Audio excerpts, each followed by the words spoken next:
Короче, sizlarga hozir ko'rsataman. Mana kitoblar sotib oldim. Bitta kiyim, bitta kitob. Mana buni qaranglar. Mana shu полный kitoblar do'koni. 7 qavat kitob do'koni. Tasavvur qilinglar. O'zbekistonda menimcha bunaqa kitob do'koni ochgan inson bankrot kuchlaydi juda ham katta ehtimol bilan. Kitob do'koni nomi Kinokuniya, Tokio shahrida joylashgan. Qavat ekan. Shunaqa odam ko'p. Ha?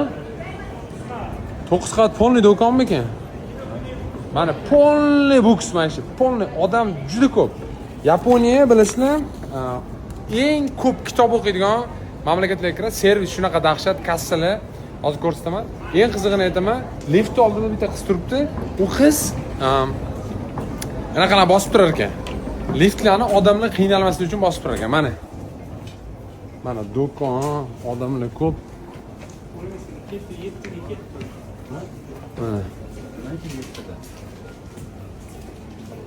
Mana. 7 ta inglizcha kitoblar ekan. 7 ga ham chiqaylik. Kitob olamiz. Shunaqa qilsak mana.